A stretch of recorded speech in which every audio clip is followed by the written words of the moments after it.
yambao yidona tatu yuba ye yutalona Jalolo bole tukukia mata yuwe yuta Tezuga yamba ukuye na Tumlo kalapa eluta Tatinya lagolopa Tapla mebu Pemba uyilota Supolo yohi hawe Kutsupagu we uta Yamba uta yuta nyogwi weda Kusupolo bacho Yamba tozura Klemu polo bole Yamba lezura Kosuta wena Talo polo Bahilo puta Godi puri gwiwe Nalo goligla Gole tebana Luyo ukuna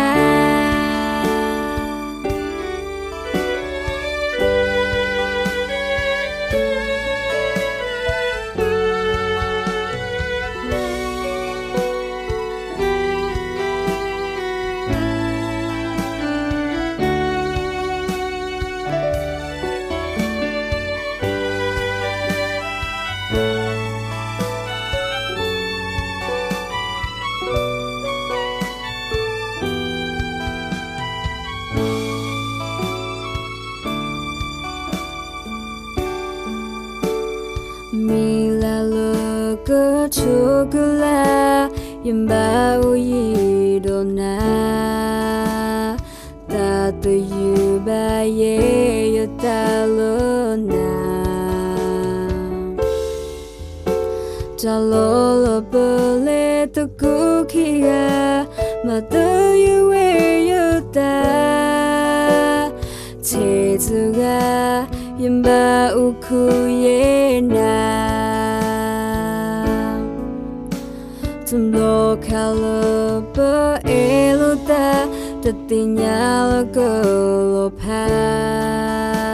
Tapla mebu Pemba uyilota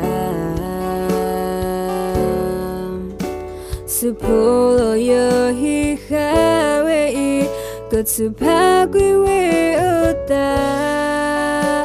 Yamba uta yuta nyogwi weda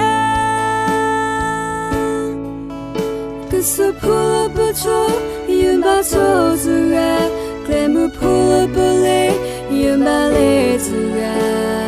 Kosuta wena Talo pula Bahilo puta Godi puri gwiwe Nalo goligla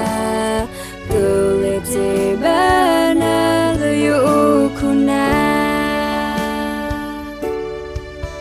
Kusupula bacho Yamba tozura Klemu pula bole Yamba lezura Kosuta wena